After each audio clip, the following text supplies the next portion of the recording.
Sir, the results for class 10th and 12th are out, and the parents of children who have scored high marks are shouting over the rooftop. Entire social media is filled with such declarations. My first question is, what does it do to their children and other parents and children who may not have scored that well? And the second question is that even if as a parent we do not do so, isn't there a problem in the system?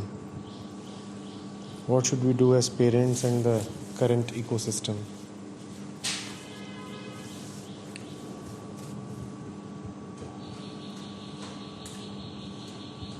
We come to notice these things only when they present themselves in the loudest manner possible. We talk as if the problem lies in a certain event. We say that the results have been declared and the parents are now behaving in a particular way, and that is the problem. Is that the problem? Have the parents and the kids suddenly converted into believing that it is important to be ambitious, it is important to be competitive and to be a high achiever? Is this something that has suddenly happened?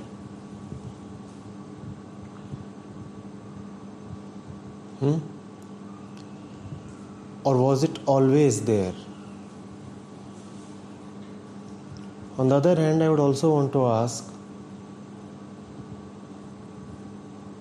why does it really hurt when somebody shouts from the rooftop, as you said? Is it not so that it can hurt only when you too wanted your kid to do equally well, whatever that means, and now that your son or daughter could not be that big an achiever, so it hurts when somebody else rubs salt into your wounds by openly proclaiming his or her son's or daughter's achievements. These are the two things we must go into. First, is this particular kind of behavior to be seen in isolation? Are the parents demonstrative only at the time of declaration of results? Are the kids pressurized and ambitious only with respect to the board exams? Or is it a way of life?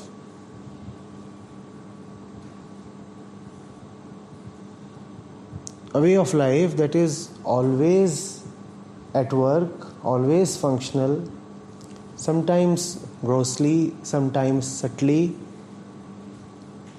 but we notice it only when it is at its loudest. Otherwise, we don't heed. That is the first question. The second question is, as the ward of a kid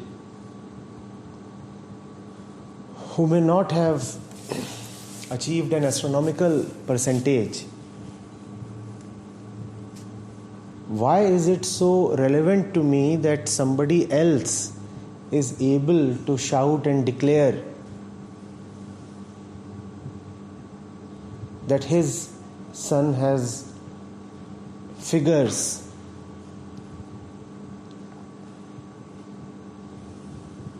higher than mine, why does it bother me? The first question, is it happening only at the time of declaration of board exam results? Not really. The entire way of living is achievement centric. And when one has sowed, watered, nourished this kind of a tree all his life, one must not be surprised on seeing the fruits. In every small matter of living, we worry so much about the result. Or don't we? That's the way the mind has been trained. That's the way we have made ourselves to be. When we are so particular about results, even in a carom match, even in a chess game, even in a small trivial argument in a railway coach, when we are so particular about results, even in these small situations, why do you expect that we will not be overwhelmed or depressed with results in a situation like the board exams? Do we complain when we find that the child is feeling very good in some other exam just because he got a few extra marks that he did not probably deserve? Before the board exams, there are so many others. Periodic exams, half-yearlies, quarterlies, so many other unit tests, class tests. Are there not? There are. And your kid comes back home after writing one such exam and says, you know what, I had not at all prepared for this exam.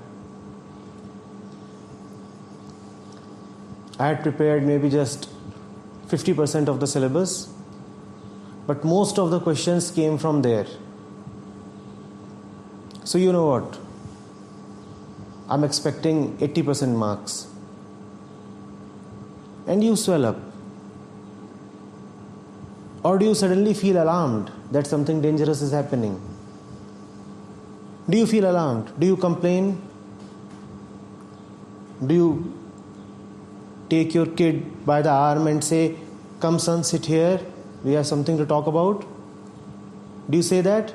No, you just say good. You say ant bhala so sab bhala. All is well that ends well. So maybe you prepared just 50% of the syllabus, but now that you are getting 80% marks, it's good. Because all that matters is the end, the results. Does that happen or not? Did you complain that day? That day, did you come and complain that my kid is becoming so particular about results? Now why do you complain? Tell me. You complain only because you too wanted probably to declare on social media. You complain because you find yourself left behind in the queue, in the race. You are not out of the game. You are as much a part and parcel of the game as the winner is. Your complaint is not that the game is rotten and it stinks. Your complaint is that you are a loser in the game. Had you too been a winner, you would have never complained.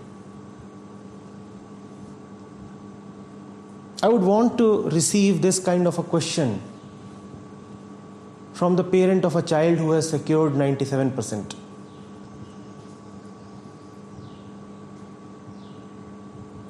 They will never complain. Because everybody is a part of the same result-centric, achievement-oriented process. You feel happy when you are on top. You feel bad when you are down in the dumps. And when you are down, then because you do not want to admit that it hurts, you say, oh, the game is not good. The game is unfair. Let's call off the game. Like petulant kids who do not want to complete a game just because they are losing. Have you seen 6-year-olds, 10-year-olds behave in this way? If they are losing a cricket match, a soccer match, anything, they start saying that the game is unfair. Let's call it off. Or give me my bat, I am going back. The bat belongs to me. This is the same mentality at work. Because I could not win, hence there is something wrong with the game. Not that you have come to see, come to realize the intrinsic falseness in the game. No, that has not happened. You are still very much a believer in the game, as much of a believer as is the one who is today shouting from the rooftop. It is just that you do not see yourself as a winner right now.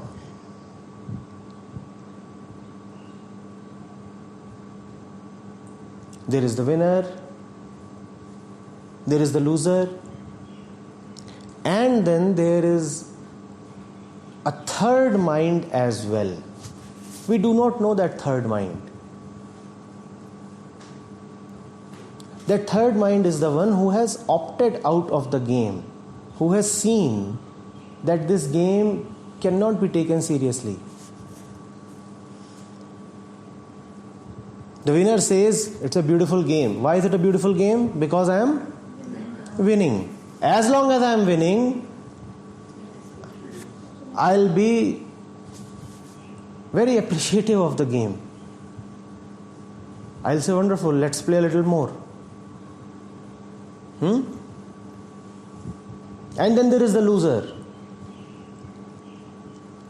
who has lots of grudges against the game because he is losing. The moment the tide turns and the winner starts losing and the loser starts winning, their positions will be reversed. Their statements will be swapped. Is that not so? Is that not so? There is a third mind that does not win while winning and does not lose while losing.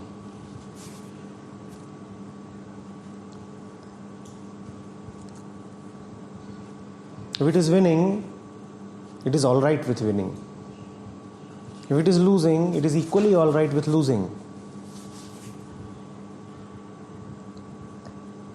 Do you want to talk about that mind?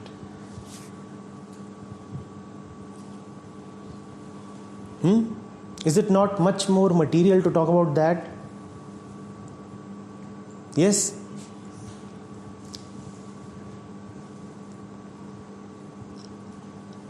You know, once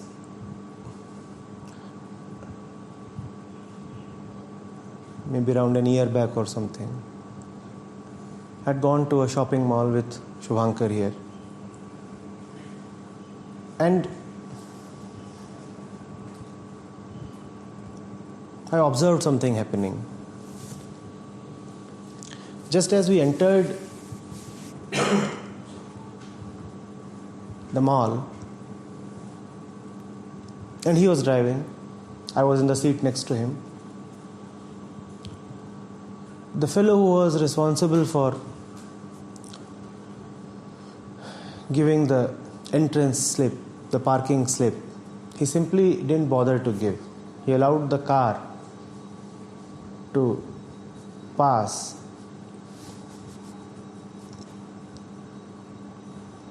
Now if that happens, then after that there is a penalty. If you park your car there without having the slip, then it racks up a penalty. But anyway, just as he crossed, I reminded him that we needed to take it from him, and neither did he stop, nor did he call from behind. So he reversed, and we asked him for the slip, the token, and he asked him, "Why didn't you give that slip to us? That is what you're here for, that's your duty." And I don't quite remember, but he came up with very flimsy excuse. It was obvious that letting the car pass was a part of the plan. He actually blamed us for not stopping. And now this fellow was a poor fellow. Just a parking attendant, maybe a security guard. He was not rich. Mind you, he was not rich. But he was quite adept at duping people and coming up with a false excuse in no time. All right, we parked the car, we went inside the mall, and we were looking for something. What was it that we were looking for? We were looking for pots. We were looking for pots. Earthen pots. Simple earthen pots, small in size. So we go inside. And it's a fabulously decorated shop. Lavish in all ways. And we reach there and we inquire about the price of a pot just this big. Just this big. And the price was in thousands, I suppose. It's an earthen pot, a clay pot.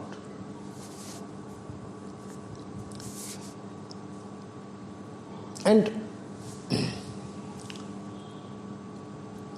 it was very clear that here again there is an attempt to rob you.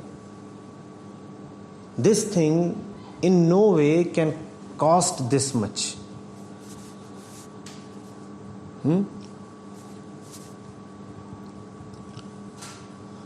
Then we emerged from there, and probably I narrated the thing to him that, do you see that the same thing is at play?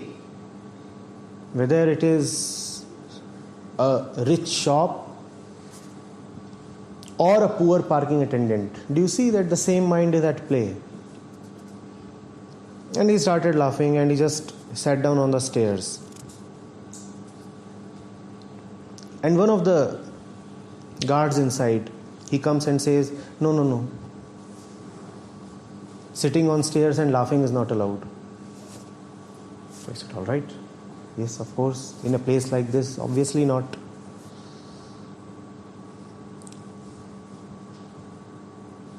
I remarked that when you look at a man who is poor, you feel like being charitable, don't you? You say, oh, he is poor, let's give something to him. You don't realize that the poor one is poor just because he could not be rich. Otherwise, he has all the instincts, all the ferociousness, all the ambition, all the guile of the rich man. He wants to be rich just as much as the rich one wants to keep his riches. Both are playing the same game. It is just that this fellow is a loser. And this loser can turn into a winner any day. You do not know about the vagaries of fate. You never know when one may just randomly earn money. Even those who seem to have earned money today, even those who seem very rich today, owe a lot to their luck. So you never know when the same luck may shine upon the poor one as well. Do not think that these are two separate compartments. They are all one, playing the same game. Playing the same game in which there will be a winner, and for someone to be the winner, it is needed that somebody must be a loser. They are not different. Look at the fellow who is begging at the crossing. What is really the difference between him and any other immigrant who comes to Noida or Delhi for the sake of getting a better future? The fellow who is begging at the crossing too does not belong to Delhi. He has come from somewhere else. And he is braving all the hardships just so that he can earn more. And he had never thought that he would come and beg. If today somehow he gets a better job, he would surely take it. I am sensitive to the fact that there is a lot of inhumanness involved in begging. I am sensitive to the fact that working in an air-conditioned office is in no way similar to begging under the harsh sun at a polluted crossing. But still, I want to point at a fundamental similarity, at a fundamental unity between the two. And that unity is both are playing the same game.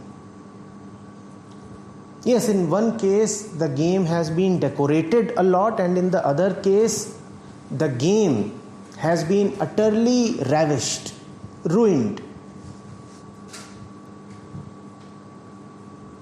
In one case, the throw of the dice went in somebody's favor, and in other case, the roll of the dice simply didn't favor the player. Now, can there be a third one? Can there be a third one who is really out of the game, just as we talked of a third mind? Nobody deserves to be looked at, especially sympathetically, just because he is a loser in the game. And common morality teaches us to side with the losers, which is quite nonsensical. We are told that if somebody is poor, we need to be graceful towards him. Which is quite foolish. Both of them are playing the same game. Give the slightest of chances to the loser, and he will immediately turn into a winner. And the moment he turns into a winner, somebody else becomes a loser. Now, what is there to be sympathetic about? If you have compassion, then your compassion must reach out equally to both the parties, because both the parties are one. If you see them as separate, then it means you are identified with either the loser or the winner.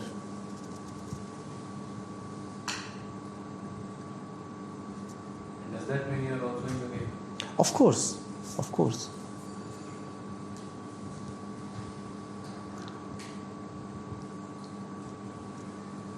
I want you to go into this. Can there be a third one? Can there be a third mind? And when we say the third one, obviously the third one does have money. He lives in the society and social transactions require that currency. And the third one may have kids. And if the kids are there, they may be a part of the formal schooling system. And that would mean that they would write the board exams. And that means that they would get a particular percentage of marks. But how does the third one live? How does the third one respond? What is the quality of that mind, which, I repeat, is not a winner in winning and not a loser in losing? What is the quality of that mind? From where does that come?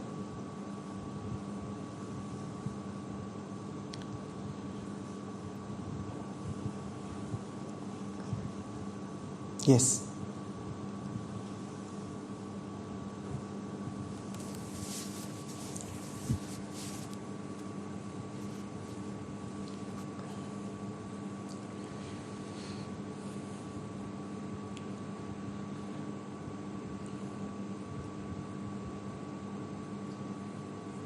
Equal for both, meaning that equal for both. And how will that happen? Peace of mind. When does the game start mattering too much to you? When we wish for something. When you wish for something, when you pin a lot of hopes on the result, on the game. Here you are. And then an event starts taking place in front of your eyes. You may be a participant or not a participant in the event. Anyway, becoming a participant does not require much. You just have to attach yourself and you become a participant.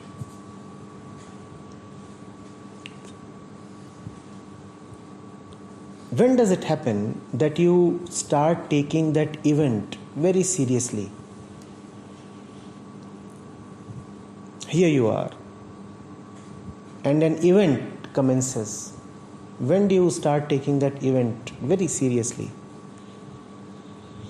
In terms of the outcome. When you see the chances of winning. When you see the chances of winning. So what kind of mind it is that is looking forward to win? Ambitious, not win. He's not a winner. Ambitious. Yes, go closer to this. Prove a point. A mind that wants to prove a point. And why do you want to prove a point? To yourself or to others? Why must you prove something? Because that person thinks he lacks. He lacks. So how is he feeling even when he is just sitting by himself, even before the event has commenced? How is he feeling? Some pressure. An internal pressure, an internal urge, as you said, to prove. To prove, huh? Go closer to that mind. Go closer to that mind. That is the mind that experiences hypertension. That is the mind that motivates the kids to fetch high results. That is the mind that cannot forgive itself for failing.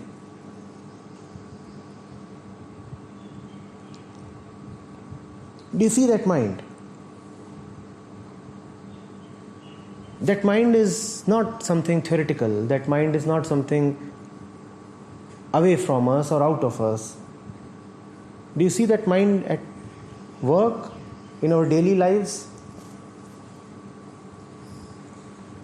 And if you cannot notice that mind within yourself, at least notice it when it shows up in the form of tangible events.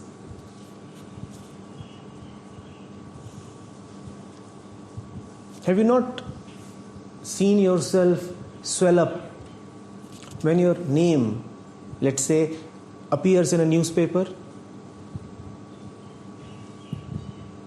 You open the morning newspaper and you find your name there, a report carrying a mention of you. And it feels good, does it not? Now what does that mean?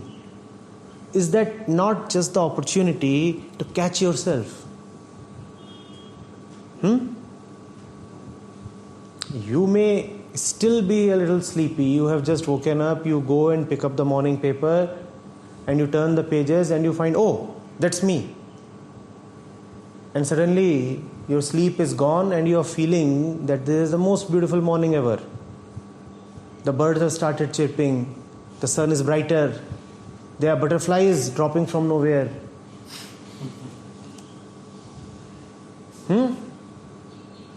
It's really a good morning now.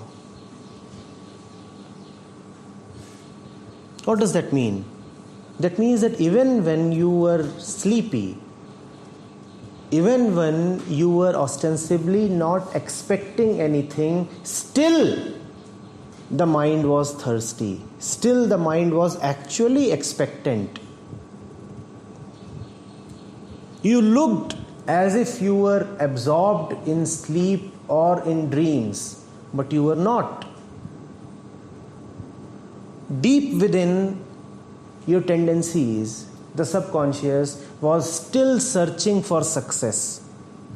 Had it not been searching for success, it could not have been delighted when success came to it. Are you getting it? You could not have been delighted when it just suddenly seemed to come.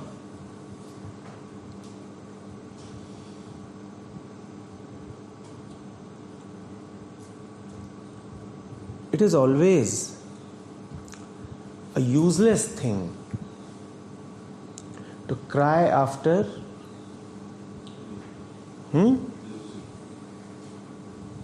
what kind of milk? Spilt milk. But that's what we do. We do not notice ourselves in small matters of the day. But we cry hoarse when those small matters assume big forms.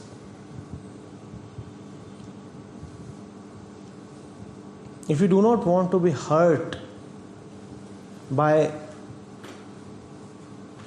big events, pay attention to the small signs. It is the punishment of those who pay no heed to the small indicators that they will have to bear the pain of big hurt.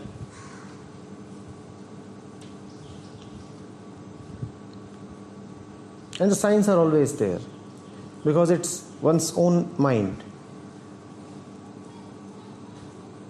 It's the same mind. Always at work, always at function. It has to be seen in its everyday movements.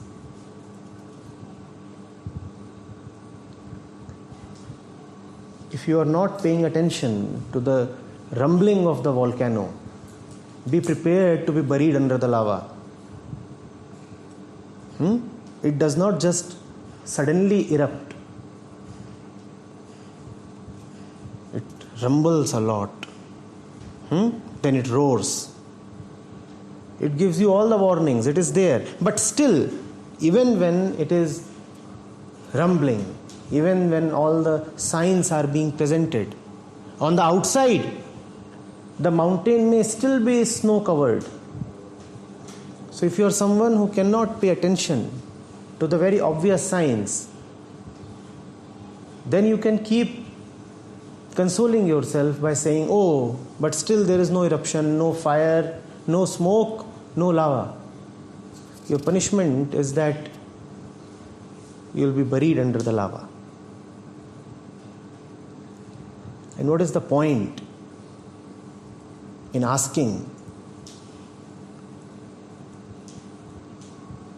from under your grave?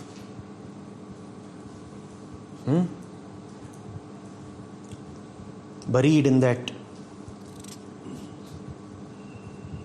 not very comfortable grave, now you come and ask, where did I go wrong? What's the point?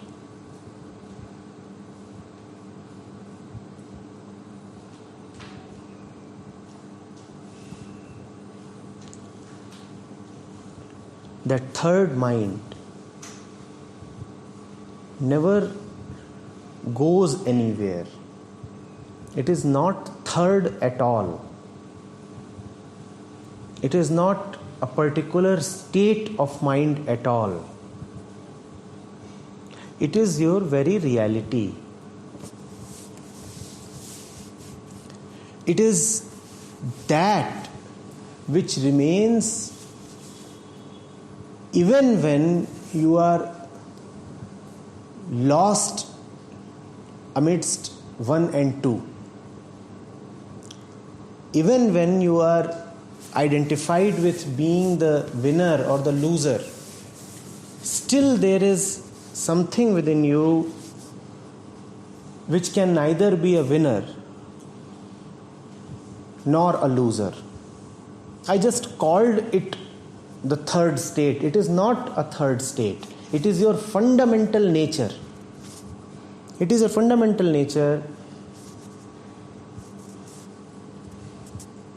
that gets hidden when you are obsessed with winning or losing. The fact is, deep within, you don't bother. And that's such a relief, such a mercy. Fact is, after the greatest victory, when you go to sleep, the victory is gone and the victor is nowhere. And after the greatest loss, when you again go to sleep, you are neither a loser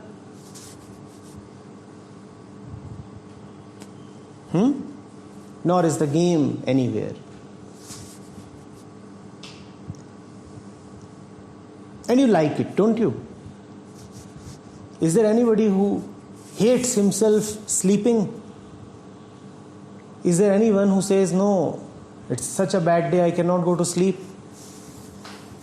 Sleep is always relaxing, always, because in sleep you are neither 1 nor 2. That is the secret of sleep.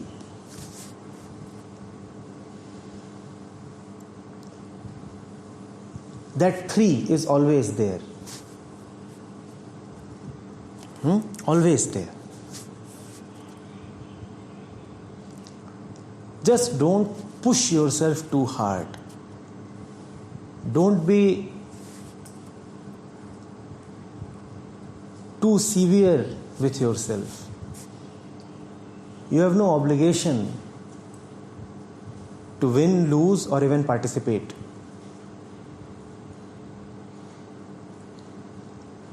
In your sweet will, in your innate joy, you may decide to participate.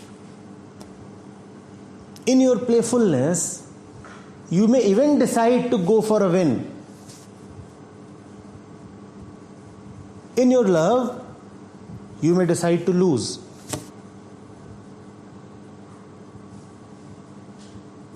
But none of that must matter too much with you. Your essential freedom lies in your ability to walk in at any point and also to walk away at any point. Join the game, leave the game. Join the war, leave the war. Join the war without bothering about what can befall you, what kind of harm, what kind of wounds, or what kind of glory and victory, and leave the war without wondering what the others might think of you and what are the opportunities that you are squandering. Your freedom does not merely lie in not playing the game. Your freedom also lies in joining the game as and when you please. And the one who is able to join the game as and when he pleases is also the one who will be able to leave the game as and when he pleases.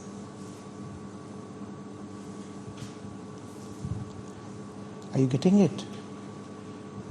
He will not be averse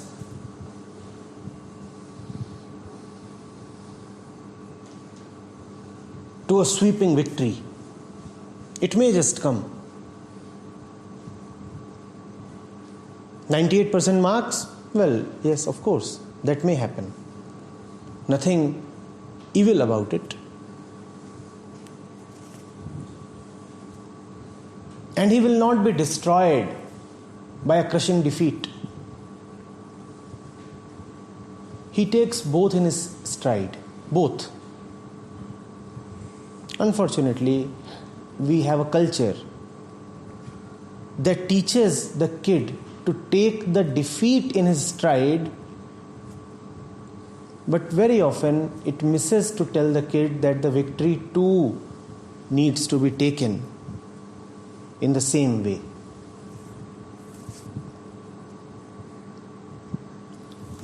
That's how, for the second time I'm saying, conventional morality works. It often is just a cushion for the ego.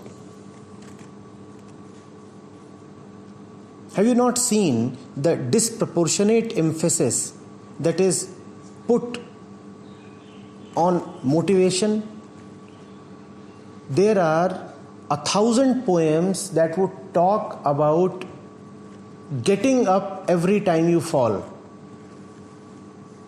Have you not read such poems? That even if you meet a defeat, don't stop, don't quit. It is your nature to strive and achieve and succeed. Have you not read such poems? But against the 1,000 such poems, do you know of even 10 that say that when you are walking with your head held high, why not just have the fun of stumbling and falling down? Each of these poems say that when you fall down, then you must immediately gather yourself and get up. But how many poems have you read that talk about the equal pleasure of falling down? So it's a very unequal emphasis. The emphasis always is on the loser's side. You are immediately told that if you are a loser, then don't lose hope. You may have lost the war, but don't lose hope. Collect yourself. You have it in you to win. But do we have poems addressing the winners, telling them that even if you have won, go and relinquish the victory. Go and drop the victory. Have you read any such poems? Maybe there are a few, but too few and far between. Just too few.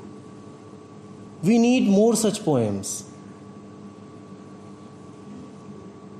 We need to introduce our kids to the sheer delight of losing from a winning position.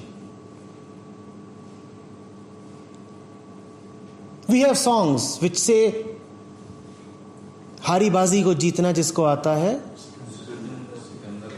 Sikandar वो कहलाता है. We need songs that say, जीती बाजी को हारना जिसको आता है वो और बड़ा सिकंदर कहलाता है. We need that. Do you know what it takes to drop a victory which is yours to take home? It's right in your lap and you give it away. Do you know what a sheer act of courage that is? And it's not been stolen from you. It's not been grabbed away or snatched. You have willfully given it up.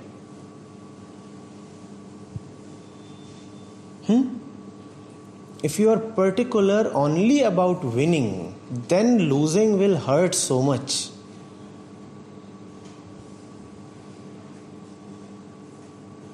And even if by some chance you continue to be a winner, even if your life is an unabated series of wins, yet for every victory that you get, you would be producing more and more losers, because you have to win always against somebody.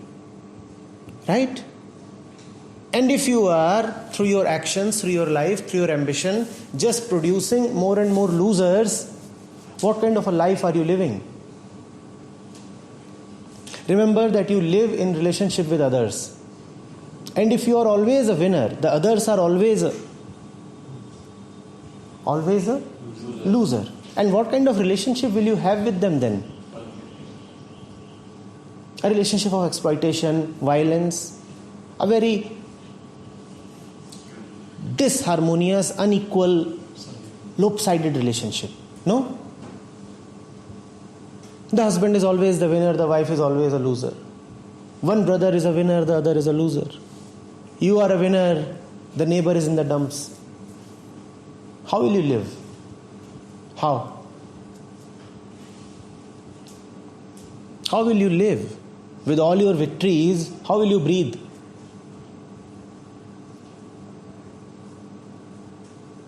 Yes?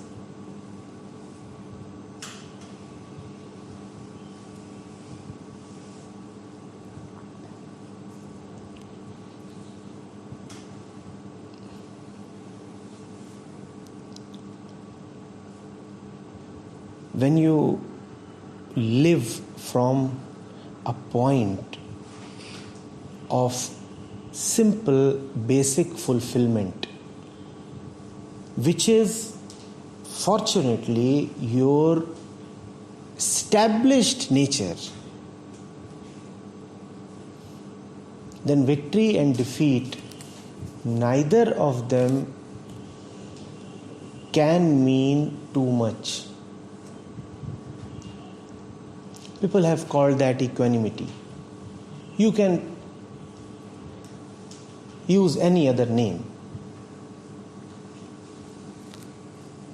if you please. I repeat, equanimity is not about being indifferent to this and that. That indifference is not the essence of equanimity. That indifference is only superficial. Equanimity is fundamentally about being full in your own inner delight. And these are two very different things. When you say equanimity is about being indifferent to something, it's a very negative statement. It's a statement in which you are dropping something. It is a statement in which you are not something. That's the conventional definition of equanimity, is it not? Neither victorious nor a loser. No, equanimity is not that. Equanimity is only superficially about not being attached to winning or losing. Deeply, fundamentally, it is about being full and complete. And don't ask how that fullness is to be attained.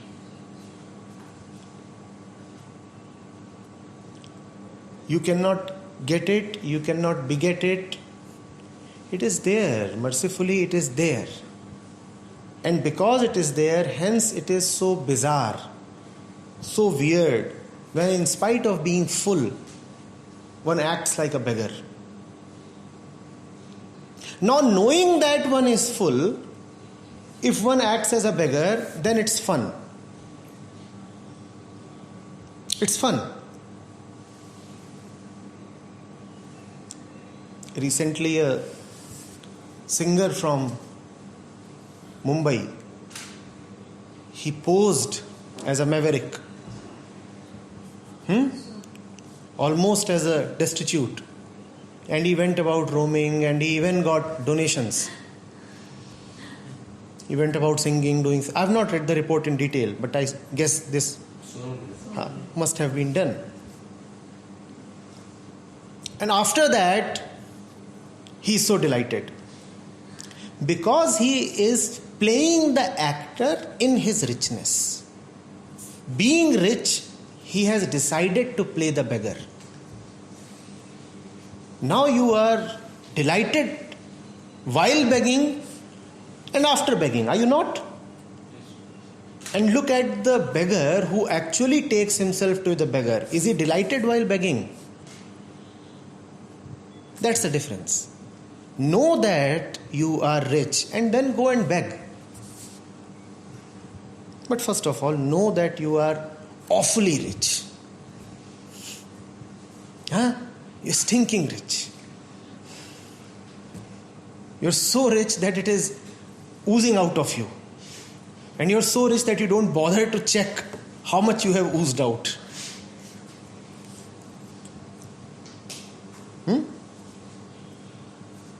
Almost like Kunal when he returns from Japan. So much you have.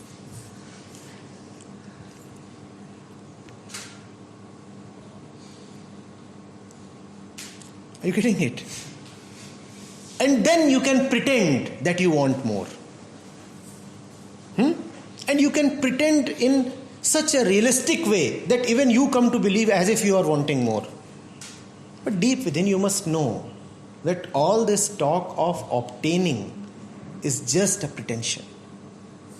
You do not really need more. It's a thin line, it's a delicate thing. Yes? So you're not indifferent really towards winning. Yes, when you are in the game, you play with passion. You play with passion, but here, somewhere here, or here if you please, or anywhere else. Why must I be selective? You. Somewhere you know. Maybe in your little finger, maybe somewhere, I don't know. That you don't really need to win. Yes? You don't really need to win. You know, my Nani, she used to make a very delightful dish from Singhara. Its name was Katra. It was almost like a cake. It was spread over a large area, a large thal, and then it was cut. And then you would get small geometrical pieces. And they were utterly tasty. Utterly tasty. So damn tasty. I wish I could have a little right now. And then along with that, My mother also makes it. you know of this? Yes. We will talk.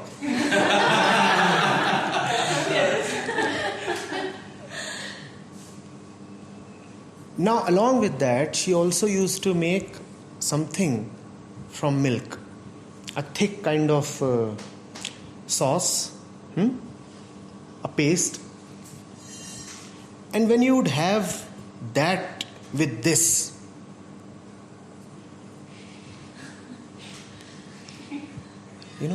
but even when this was not there, this was wow. So you would not always have the stuff, the liquid in which to dip it and eat.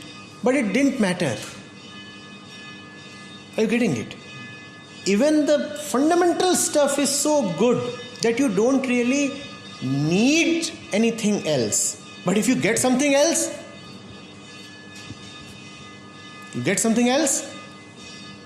take it just as the icing, the topping. Is the cake any reduced if the topping is not there? Only if you are too finicky about things.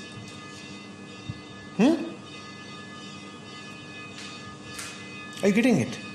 You must know that the cake, the basic dough, is always there. Now if you want, you can ornament it. You can bring this 20 kinds of sauces and chutneys and you can decorate it and do whatever you want to do. But you don't need to feel as if you are going hungry. You are not going hungry. You are not going even with insipid food. You have the tastiest of foods with you always. Always.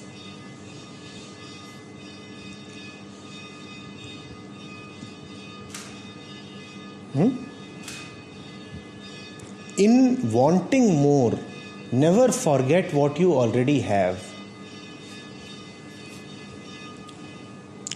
Can you remember this? In wanting more, never forget what you already have. And what you already have is just too much. Just too much to be even carried, let alone consumed.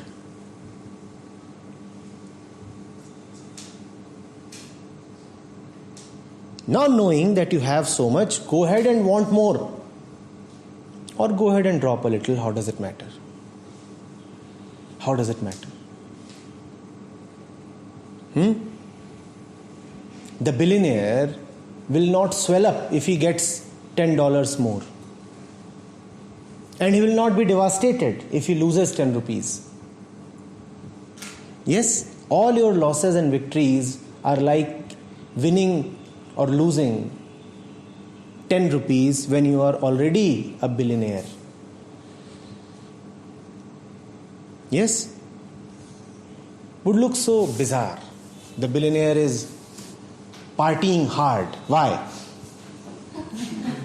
Why? He earned $10 and he is partying. And would look equally grotesque. The billionaire is has gone suicidal.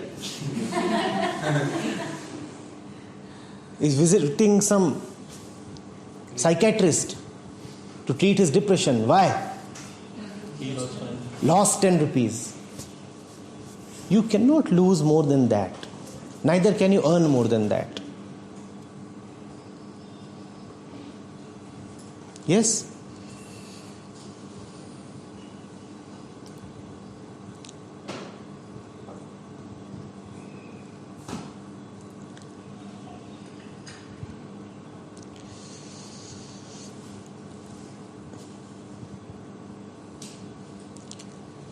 When you will find yourself not comfortable in the marketplace because you are seeing large cars whiz past you, how will it matter what is the number written on your mark sheet? How will it matter? Will it matter then? When you will find that you are incapable of loving your kid, will it matter the grade printed on your score sheet? Will it matter then?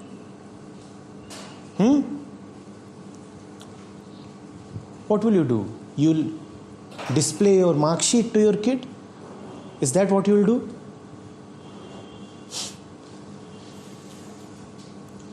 When you'll find that you are distracted and lonely, even in your moment of deepest intimacy, you'll stare at your certificates. Use your certificates to wipe your tears. That's all that you can do. And your tears will wipe away your percentage. High or low. D grade or distinction. Doesn't matter.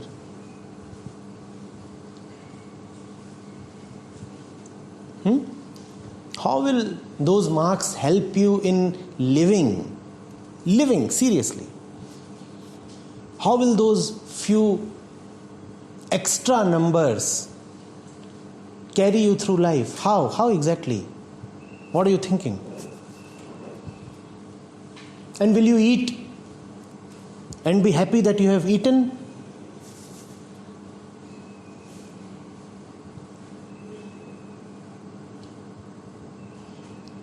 I have been raised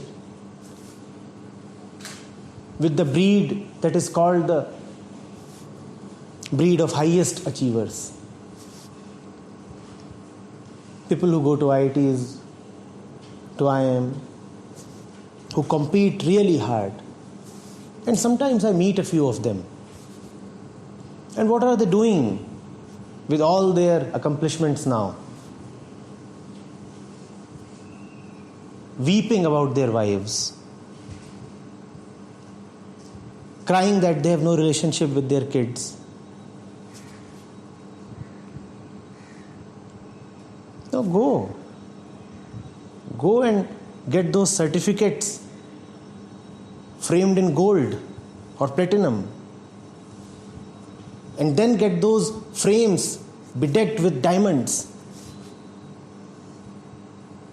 Will it help you?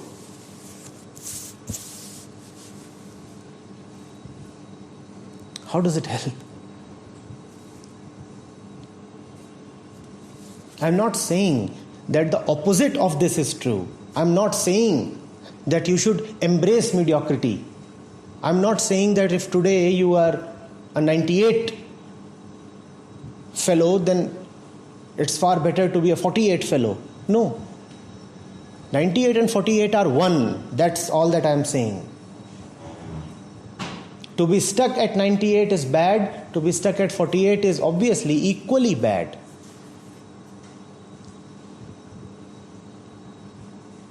And there is a class of such people who have glorified 48.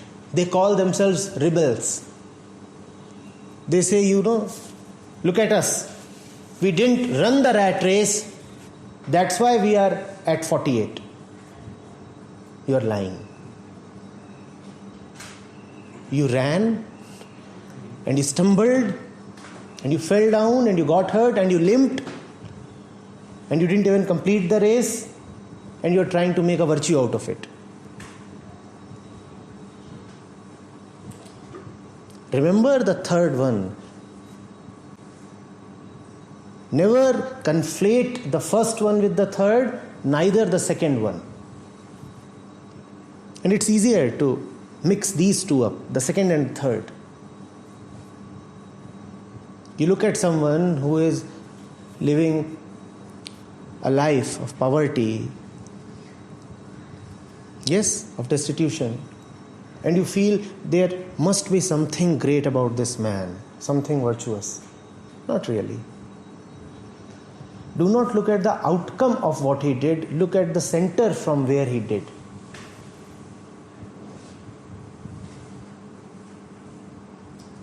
Are you getting it? There is no glory in being a loser, just as there is no glory in being a winner.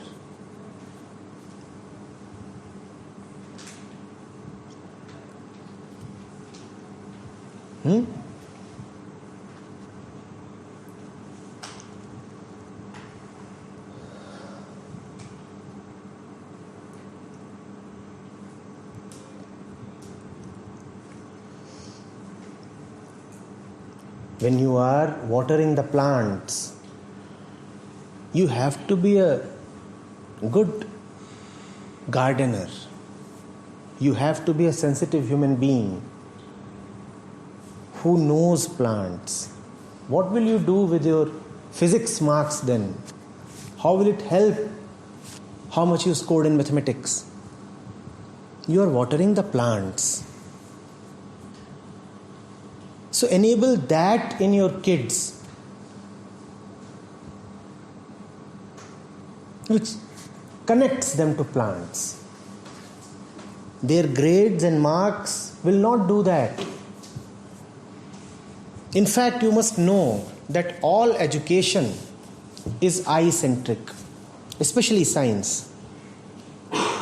Science looks at the world and totally forgets the I, because it takes the I to be important and essential and unchanging. It does not even question the I.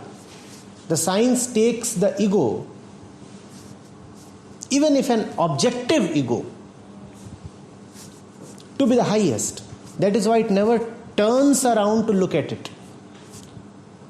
the more deeply you are steeped in science, in some way, the more selfish you become. Because you will never question yourself. You will say, oh, I see the stars, so the stars have to be there. What is the proof that the sun and moon exist? The proof is that I see them, so they must exist. Now I will not question whether they exist. I will just find out their distance from the earth. Science never questions whether the universe really exists or not. It takes that to be a fundamental reality because it says that how can it be false when I perceive it? I am so truthful. I am such an unquestionable representative of truth that what seems to me has to be the truth. So I'll never turn around and ask, does that pendulum really exist? I'll never ask that. I'll go ahead and calculate the time period, the length and the relationship and such things. Have you ever heard a scientist asking this question? Does the pendulum really exist even without me? What is the pendulum? What is this me? And what is our relationship? That science will not ask. So even if you are getting very high marks, even if your mark sheets are like ornaments, still it only means that you have to negotiate a deeper danger now.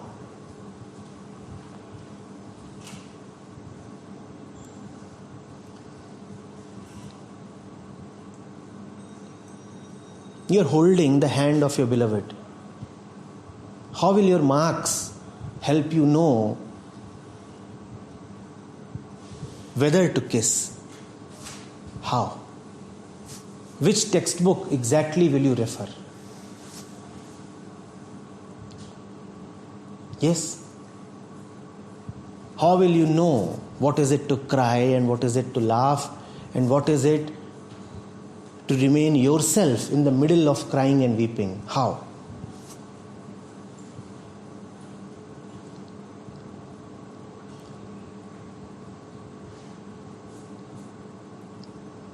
Don't be so swelled up with all this business of achievement, of academic attainment, and such things.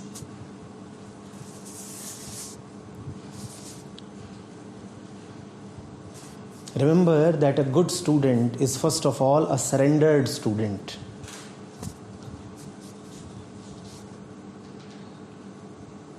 Do not just ask them to be good students. First of all, take them to surrender.